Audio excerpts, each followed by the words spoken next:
I don't have a microphone hanging around, so I shall stand here. I wanted to speak about transparency. I think, as just mentioned, I studied at AA and then worked with one of the architects. When we started, we were about Friedrich and I think Louis and me, so 3 people. And we had just finished Yokohama terminal in Tokyo. We were coming back to London, setting up London office. So I got involved in managing something a little bit earlier than maybe kind of other people who go through kind of smaller or bigger practices because we were just 3. And also Friedrich and Ahando didn't like numbers very much. So they wouldn't like doing fee proposals, so I ended up doing more fee proposals than I think I maybe should have. And after a while, I managed to win a couple of competitions. I won a project in Istanbul, big shopping mall for kind of international developer. We won a BBC competition that never got anywhere, but was paying quite good fees for a while. And then we won a competition in Leicester for a John Lewis department store. And so you could say, which I pointed out at some time, that I was kind of paying for everyone, because actually my projects actually earned all the money. And then Ahando did lots of stuff in Spain that didn't actually earn anything. And Friedrich was teaching quite a lot and doing other things that we didn't win. And so I've tried to kind of have a long debate with Friedrich about staff retention, salaries, and kind of how you keep people in the office. Because especially when you try to build stuff, you do actually need people to stay. Especially kind of working with Hammerson and Land Securities. In Leicester, you need people to actually see that project through. I managed to convince McAlpine to take us on as delivery architect. So we were actually not doing just concept and schematics, but building it on site. So it was 5 years of an interesting vision becoming a real piece of concrete, but you do actually need people to hang around. Because if you kind of just get young people every kind of couple of years, just from school, you don't really build good buildings out of that. And every time I tried to have that discussion with Ahando and Friedrich, they raised my salary. Which wasn't the point I was trying to make, as I was kind of trying to say we need to speak about salaries in the office, and we need to speak about how we speak about money in the office and how we share the profits that we're making. And I think they were just incredibly uncomfortable with that. So what we've tried to do, how do I get to the next slide? When we set up at ACME, so we have 2 offices, London and Berlin, in the moment. We do get out quite a bit sometimes, and we do try to work across quite different scales. And yeah, you can make money with some of those, not all of them. We've worked on staff retention, and I think I'm still slightly grumpy about that, because I kind of thought, if you're better at how you deal with money, if you're better at kind of how you split salaries and bonuses and profits, then people should stay with you much longer. That isn't quite as easy as I hoped it would be, so I think kind of our staff retention rate is not bad. I still think it would be nice if it's better. I think part of the reason why our staff retention rate isn't quite as good as I would like it to be is because we do have quite a lot of people in the office who are not born and bred Londoners, or British, or sometimes European. So that's, I think, 12 years? Yes, 12 years of nationalities in the office. I think at the moment it's 25-ish. It's kind of in between 20 and 25 for most years. You kind of see there's a couple of weird waves going on. There was the Spanish wave. This is kind of receded again.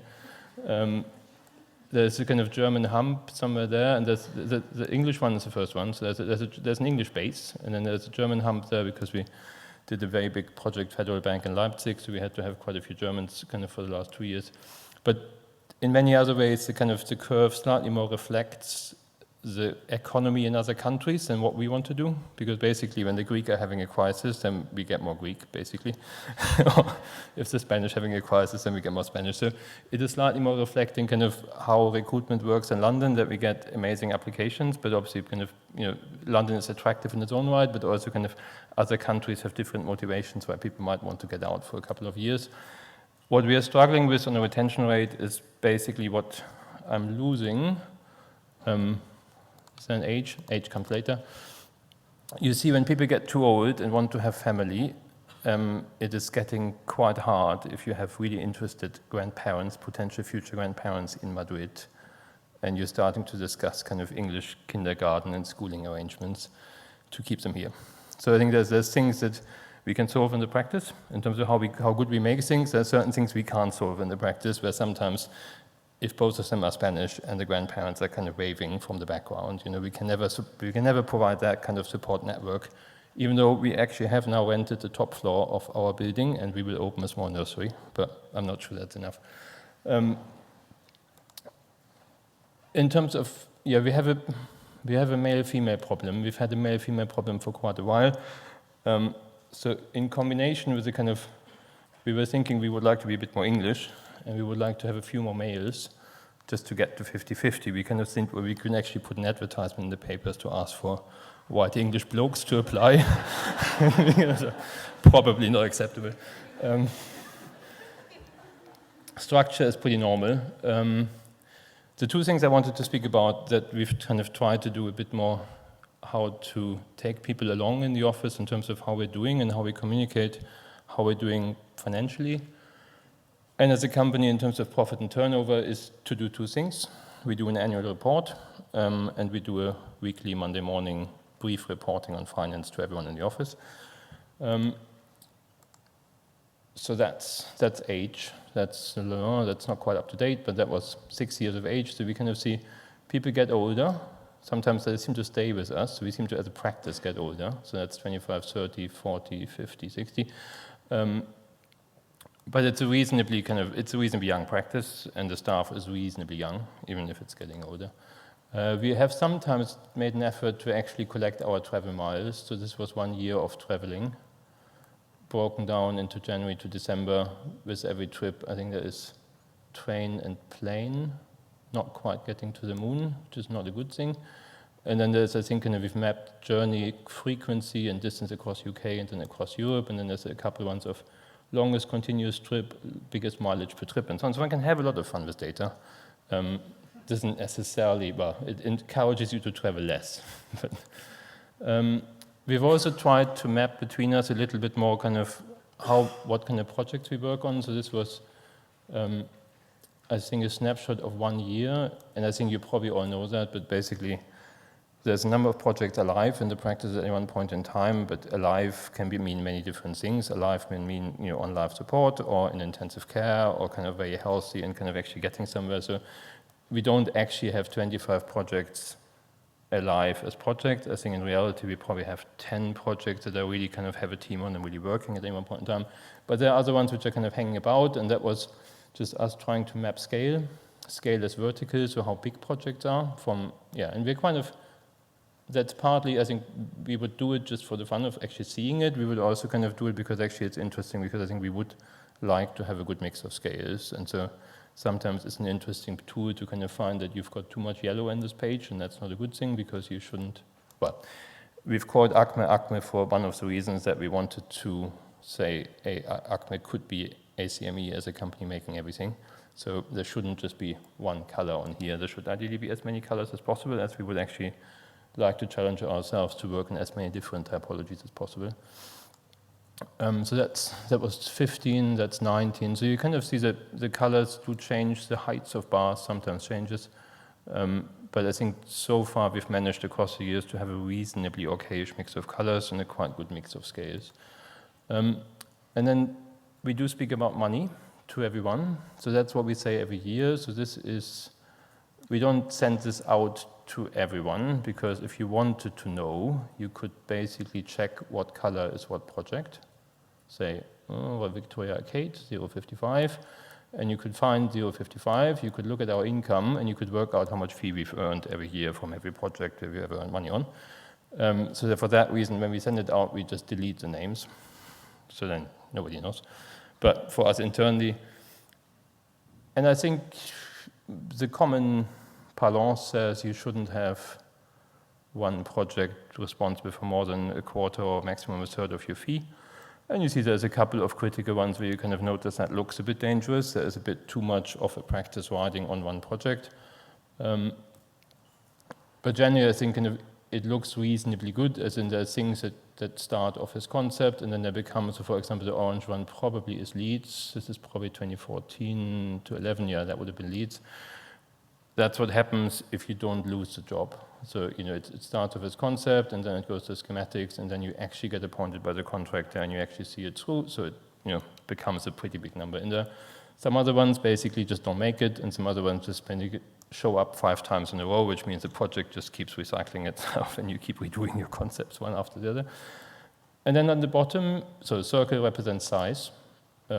Pretty obvious, no? So it's not hard to make. I mean, there's Excel, there's other offices, so it's not difficult to take a couple of numbers and plunk them in and make them look a bit pretty. At the bottom is expenses, and as you would expect, I'm sorry about that being sideways, but it's pretty obvious. Architects is a people business. So basically there is salary, payee, and bonuses, and taxes. So basically that's all human costs. One of these tiny ones is rent, and one of the tiny ones is book buying, and I think the other one is travel expenses. So generally, I think that's what you would expect from any architect, 75% probably of expenditure is staff. Ideally, you want your upper one to be slightly bigger than your lower one. But we try to keep them very close if possible. And the way we do that is we pay out most of our profits as a bonus to staff. So basically, if that would get too big and that too small, then one of those ones will just get bigger. And so what's left over there generally tends to be going into the savings account, which then sometimes goes down again, but generally we try to say half of what we earn every year that is left over gets paid out as bonuses to everyone, and the other half goes to the savings account. And so that was 14, so we've just continued it a bit. So you see, it doesn't really, well, it changes, obviously it does. Colors change over time. Expenditure doesn't. Don't ask me what that big blue thing is. Probably a mistake. I think it's really important for people to know. I think we don't tell people, no, we don't appraise people and we don't judge people by the profitability of their project. So we're not using this to say, your project isn't making money. Why are you not as profitable as the other group over there? We all know in the office that some projects make money and some projects lose money. And as we all know between us, that as long as we make sure that the upper one overall is bigger than the lower one, we don't need to have the discussion, but we think it is important that people know that overall, as an office, we do need to achieve that. And that they have the tools to judge that for themselves, and they feel like we're not some massive profit-making business at the back, which is taken off and creamed off by me or somebody else. We all know how much each project is earning. We all know if we're working on a profitable one or not profitable one. That doesn't mean that we're bad architects or good architects, because we judge ourselves not necessarily by the profit we make, but it is useful for people to know. The second thing we tell everyone every week, so that was week number 8 of this year, week number 21, and I think that was this week, or no, not quite, probably this week. There's a short presentation every Monday. This is the last page of that presentation. The other pages, every project architect has to put a page together on what that project has done last week and what it's doing this week, so it looks slightly prettier with pictures and so on. The last page has no pictures, and we tell everybody every week, every Monday morning, cash flow update 1.8 and outstanding invoices 2.3. And because people might not know what's good or bad, we've written behind higher is better, lower is better. The reason we've done that is because money is difficult. If you tell people real money, it's very hard as a normal architect to have a relationship to real money, because if I tell you, so what sits behind that is this chart, which we've not ever shown anybody, but that's basically the expenditure every month, every week and every month, and the money that's in the bank divided by each other. So we basically know how much we cost every month, which happens to be quite expensive. So the divider here seems to be something like that. So we basically, as an office, we cost about 400,000 a month. So we need to earn 400,000 a month. If you tell a normal architect, recent part 2, that he needs to earn 400,000 next month, it's not quite going to help. And if you tell them, if you were to tell people we've got 700,000 in the bank and we've got 800,000 outstanding invoices, nobody would know whether that's good or bad. It's just really big numbers that, we all know I personally can't help. It's just... So you need to find a way, but we thought it would be fun to find a way to actually talk to people about money and how much we have without people just being super scared of numbers that they can't put into any context whatsoever. So it would sound better to say, if we check every week and every month how much we are costing, and if we just divide and we just equalize it across 3 months, because you pay VAT every 3 months. So if you kind of do it monthly, every third month is a disaster, because you suddenly have a VAT bill of £200,000, which you should have known about. So it's better to do it over 3 months, because you can equalize the VAT invoice across 3. So that's basically, you do the weekly and monthly, you get an average, and you divide what's in the bank account by that average, and you get to that. And ideally, it should be 3. I think sometimes we've managed to achieve 4. I think for the last year and a half, we've been quite poor, so it's been between 1 and 2. So what that means is we've got between 1 and 2 months of money in the bank. So if we have no further income, we can last 1 or 2 months. And we've written invoices and sent them out to clients, but they haven't paid them yet, for about 2.2. So it just gives us, everybody in the office, a reasonably good idea where we stand, and whether we are actually in the moment rich or poor. And if this drops to 0.7, everybody in the office gets a little bit nervous, because ideally, to pay next month, you should have a 1. And so it helps. I think we don't want to panic anyone, but on the other hand, also, there is something, I think, quite useful in transparency to also share with people in the office where we stand, and that we're being honest. We're not trying to scare anyone. We're trying to make it digestible in a way where you can look at a number and you can discuss it in the pub or over a coffee. And we think it's a really powerful tool to take people along. And so we're not recommending anything. We're just saying that's what we're doing. It's interesting that all the people we speak to seem to say that's not normal. Or let's say that that's not what they've been used to before. I think we also force all of our project architects to write their own fee proposals, which apparently also isn't normal, which I find quite awkward. Because I think if you're a project architect, you should write your own fee proposals. You should know what you've put in, and you shouldn't come to me afterwards to say why is the project not doing anything. You wrote the fee proposal, I checked it, or somebody else in the office checked it. We sent it off. We're in this together. If it's accepted and it wasn't quite enough, we're all in that together. But it shouldn't be that fees are done by this one god in the office who's kind of just opened this magic bitch of knowledge, but he never shares it. I think it's important you write the first proposal, and then somebody senior sits down with you and says, and you underbid and you overbid at any one point in life, and I think we all have learned quite a bit on that, and profitability in the moment is low, because I think as a profession we are undervaluing our work, and I think we can discuss that in the office as much as we want, but then we put a fee in that's too high and we don't get the job. So it is useful to have that debate. At the end of the day, you also have to win the job, so it is a shared endeavor, and it's useful to share that. But also I think you come to bonuses and you come to appraisers, and it's really useful if people know where the practice stands. If people know that we've actually got a 4, and there has been a 4 on that sheet for the last, 6 months, they have a full right to ask, what the bonus is going to be and whether the salary will be adjusted, because there clearly is money. On the other hand, if it's been 0.7 for the last 2 months, then, I don't have to say for 55 times, I'm really sorry to disappoint you, but actually the bonus this year will be quite low, and I'm not sure we can do much about your salary. And I think that's a really powerful thing, that people know roughly where we stand, and that you can make that part of a joint discussion as a practice. And we can also have joint discussions as a practice about what projects to take on. And now we're prepared to do an academy in Islamabad, which is probably a really exciting question, but probably going to earn us about nothing for about 4 years. But it's a really exciting question to be working on. And what other projects do we have to accept in order to do 1 or 2 of those? Because as an office, we will need to somehow kind of make that work as a whole. We can't just have these amazing multicultural hobbies with no fee income whatsoever, which are just amazing, but super uncomfortable from a commercial point of view. And I think that's a part of that discussion. And I think that's what I would just encourage you to kind of be, whenever you get to that position, be a little bit more open, because I think people react quite well to openness. And I think as long as one explains a little bit, I think people are very happy that they know where we are. The only last thing to mention, maybe in that context, I think I've experimented quite a lot with bonuses in the first couple of years of the practice, and I'm not particularly well at dealing with money or pressure, so I've tried to kind of find a way of offloading that as a kind of decision from myself.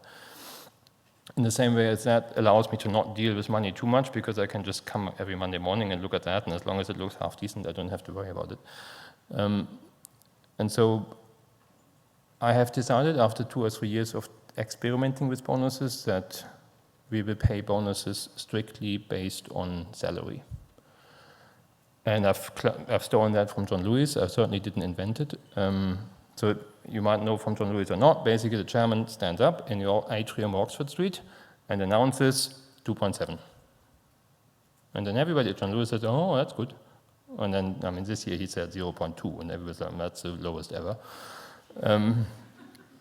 It's 0.2 of your monthly salary, or it's 2.4 of your monthly salary. And I think there's something really powerful about those parts not being secret. The income, the profitability, and the bonus not being a secret. You don't have to tell anybody what your salary is. Your salary is your salary. If you are good, I should be raising your salary, but the bonus is 2.4 this year. And I might have raised your salary a lot because actually you're amazing, but that's, the way of dealing with amazingness is through salary, but the bonus is a shared endeavor between us. We've all worked. Your project made a loss, my project made lots of money. None of that was probably down to me.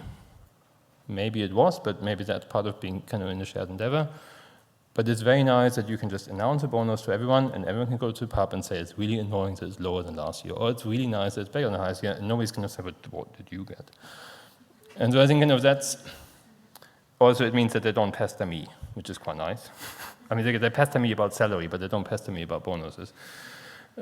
Because it basically just removes the decision. I just have to take the leftovers of the year, I remove half of it to the savings account, and the rest just gets kind of distributed to everyone. It becomes a very simple Excel file. And I think it's those bits where I think kind of transparency is quite powerful, because I think kind of, it feels like everybody is in it together, but also it makes it so much easier to discuss things in the practice, and I think there's a lot of power in that. Thank you.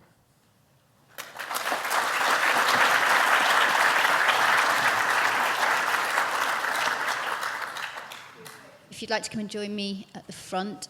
Friedrich does have to dash off at exactly 5 o'clock, so if you have any questions, please raise your hand, or we could start using Mentimeter. Is that happening again, Gesine? There's a question down here at the front. If you don't mind just waiting for the microphone, which is coming around.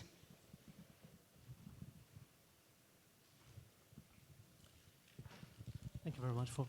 Is it on? Hello? Oh, thank you very much for the really interesting presentation. Quick question. You've worked a lot in Germany, and I bet a lot of us here are involved in projects in Germany as well. And Germany has a very different system to here. You get paid usually once every blue moon. And additionally, if we manage to save cost, your fee goes down. I was just wondering what your strategy to deal with that is, whether you have got a certain approach. Thank you. I think German fee system is a bit under attack at the moment. I think Germany has just lost a case against the European, well, the European Union has sued Germany for being a syndicate and fixing fees on behalf of all the architects, which has been declared illegal last week, I think, or this week. Which I probably wouldn't disagree with. I think the German system is quite odd. When I first went to Germany, I thought I finished my school life here at the AA, so I hadn't worked in Germany for donkey's years. So when we won the first big competition, I thought this is amazing, because you show up to this meeting with the client to discuss fees, and they kind of say, we've worked out your fee, and we think it's 8.4%. And you think, wow, that's kind of cool. Never ever had 8.4% as a fee for a massive office building. At some point, then you realize that architects in Germany apparently know something about money and time, which I certainly don't. And so you have to hire a PM and a QS, because actually all German architects provide PM and QS as part of their service. It's like Britain in the 70s. And the reason why the British don't do it anymore is because architects know diddly squat about money and time, and it's much better to kind of pretend, not to pretend, and basically just take it away for them. The Germans have a book. It took me a while to find out. The Germans have a book, and you buy the book, it costs 500 euros, and the book has the price of everything. So basically, the Germans don't know that much either, but you have the book, and the book is amazing. It's really fat, and it gives you the price of concrete or steel or schools or everything. So I guess you could theoretically kind of say the Germans have more power, and there's something interesting as an architect to have a much higher fee and a much higher responsibility. There's a reason why German architecture isn't really worth much architecture in the moment. I don't think most people know a living German architect. And that's because you have so much responsibility, and because so many things can go wrong if you are in charge of beauty and money and time, that there's nobody else to sue. So whenever anything goes wrong, the Germans sue their architect. And so what happens over the course of the last 20, 30 years is that German architects have started being safer and safer and safer. The building quality is really good, but because being sued and because the damages are so enormous, because you're in charge of everything, so if you're late, if anything happens, it's always the architect who gets sued, that I look at it now and I kind of think, it's not worth the money. They all do boring architecture now, because it's just too scary to do something that you can't control, because if anything goes wrong, you get sued. So you stop experimenting with materials and you stop experimenting with forms. So there's reasons why it's all very well put together, but never ever too interesting. And I just kind of think the risk, the money, the slightly more money you get isn't worth the risk you're taking on. And I prefer a system where I have a good QS and a good PM working with me, and I accept a fee of 4.5%, and I kind of just make do with that and do something else where I can outsource the rest. So I think my view of the German market is I wouldn't want to win another German competition of a public sector client, because it's not worth the aggro. And if I would find a client, as a private client we're working with, you have to have a very grown-up conversation about risk and kind of not getting sued. The other thing I would recommend, and that's what we had to do because we work with Germans now, is you have to separate your companies. I think all of the clients we work with, I've worked with Amazon, I've worked with Landsec, I've worked with Land Lease. I have never ever signed a contract with any of them. I always sign a contract with some dodgy company, the name of which I've never heard of before, which is called Leicester Delivery Vehicle number 5, or Euston Station Support Network, kind of providing limited. They make a company for everything because things could go wrong. You can never go back to Land Lease to sue them, or to Amazon, or to Landsec. Architects are a bit stupid, so the architects always kind of give you the parent company guarantee and only have one company, and the company signs everything. So you do that in Germany once, you never do it again. It's way too stupid. You have to diversify. So we've gone through a year and a half of pain, and we've split the company. We've founded, I think, 8 new companies now. There's one company for the books, so you can't get to the books anymore. There's one company for the people, and so basically there's one company which is super expensive. It only has outgoings, no income, which is where we're all hired. ACME people hires everyone and has the office space, and ACME people charges money every month to ACME Space. And ACME Space just makes space and has all the contracts, apart from the really risky contracts, which we've parked in some other dodgy companies. And then you basically make yourself such a complicated structure above that even the clients kind of lose track of who's the parent company. And then you give a guarantee by some company above that, which isn't actually the parent, and then you're kind of fine. And that's, I think, if you want to work in Germany, I highly recommend considering what contract you sign, because we as architecture have to be a bit more grown up. We look at our clients, and our clients do it to us every day, and we never quite get the message. It's a bit silly. There's some great questions coming through on the Mentimeter, so I'm going to try and summarize some of them. So I think quite a few of them around, I guess, kind of getting buy-in or acceptance of the culture of transparency. So part of that is, how do you take the old guard? So maybe sort of people who have been involved, either in how do you advocate in practices where it's not the culture to be transparent, that it's a good thing to do. And the other is, I suppose, the whole kind of, I think, fun with data maybe isn't as fun for everybody, and they'd rather be focused on their design work. How do you get sort of buy-in from the staff to take time away from their desk to be involved in the reporting process? I think the second one is easier. I think kind of I can't deal well with numbers generally, but I quite like graphs. I think most architects are very good at reading graphics, and most architects enjoy making graphics pretty. So as long as you can, present data in a way that is digestible, which doesn't take long, I think what you saw here, we try to experiment with the annual report every year of how we actually show things, but I think it doesn't take long to make numbers understandable to people who want to read it graphically, because I think I would agree. I think reading numbers isn't fun. We haven't had a problem so far with people, old guard people kind of coming along. I think all the people who've joined us who came from very large corporate practices who were older, I think very much enjoyed the fact that it was different and it wasn't quite so much restricted to management team making decisions and then you having to explain that and down manage that. So I think at least in your office, it's never been a problem. We haven't going out promoting it to anybody else. So in that sense, I can't quite answer the question. And there's a couple of questions here about staff pay. One is, obviously, if you're paying a kind of percentage bonus to all staff, how does that relate to performance management?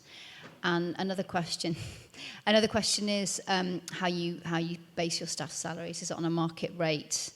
And how do you stay competitive to attract and retain staff? Yeah, so I think, as I said, on bonuses, we are very transparent on the bonus. The bonus is the same for everyone. So not the same as a financial number, but the same as a factor of your monthly salary. So if you feel undervalued, you need to talk to somebody in your office or me about your salary. But we really don't want to go away from the bonus being shared between us and a public thing. Because I think kind of some people are outstanding and some people kind of do a lot in a year, but there's nothing wrong with just raising their salary by a lot if that's the case, because they're probably going to be amazing next year too. And I think it's very important that people don't, that the financial performance is disentangled from the performance of their project, so kind of it should just be about them. Sorry, what was the second? And the second question is about how you benchmark salaries to how do you define salaries? So I think we are not amazing in the moment because we're a bit poor, as you kind of saw there. We're a bit poor because we accepted some ridiculously low fees a long time ago, and they're still going on, which is very annoying. So I think we agreed just after the credit crunch to do a hotel in the city of London for 2.6%, which I will never ever do again. But we're still building it, and it's been taking 9 years. So it's kind of financially disaster because the fee was too low, and it's taken 9 years. It's just kind of killing us in the moment.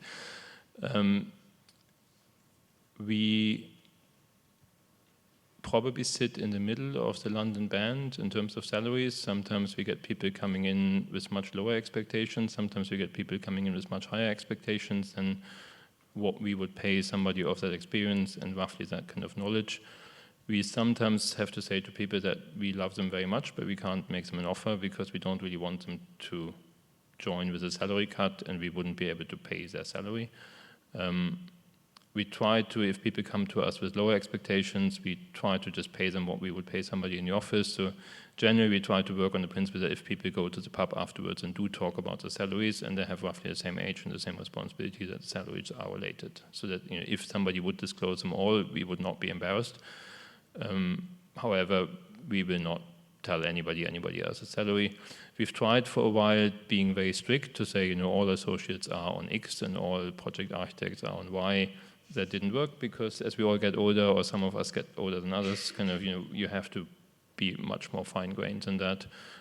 So it is a mix of experience. Generally, if you come to us with 9 years of experience, we will pay you something else than with 3 years, and there's a rough idea in the practice how much that would be, as much as responsibility. I think we're struggling sometimes very much on being in London. We're expensive. Working abroad, we are struggling to justify our fees quite a lot. So sometimes that's now in China, or sometimes it's in Islamabad or Karachi, where they don't really pay for us being amazing because they don't think we're amazing, they just think we're mildly interesting. And so we're not Foster. We can't just say our rate is X and therefore that. We've tried to match local salaries when we go to other countries, and that sometimes is really hard for us because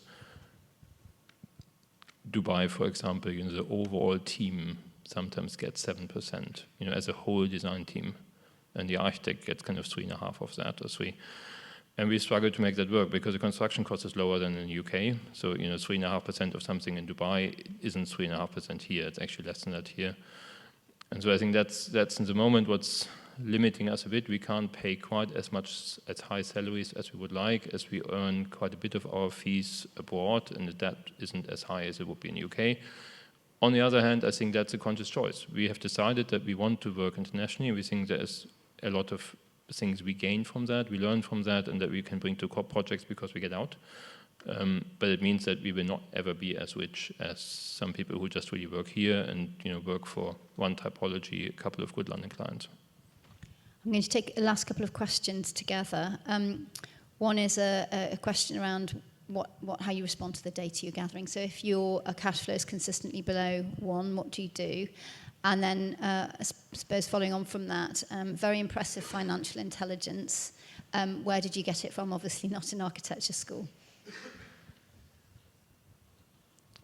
I think if the numbers drop consistently too low, then everybody in the office would like to have a meeting. So that's the benefit of being quite public about it, that everybody can aware of things. I think we jointly need to work a bit more efficiently on that. We can't spend quite as long on this. So sometimes even bathroom setting out gets a bit simplified because also the interior team notices that while it would be super fun to discuss rotating the tiles 17 times on the disabled suite, it might not. There's only 4 of them in a 360 bedroom hotel, and do you really need to do that? So I think it's partly there's a joint effort, I think, by all of us in the office. If we all know it gets a bit complicated, I think there's some things you can't do anything about. Clearly, if the number drops under 1, senior management need to get their act together. There's a limit to what I can do as a junior architect on my tiling layout to improve the profitability of the practice, apart from knowing about it.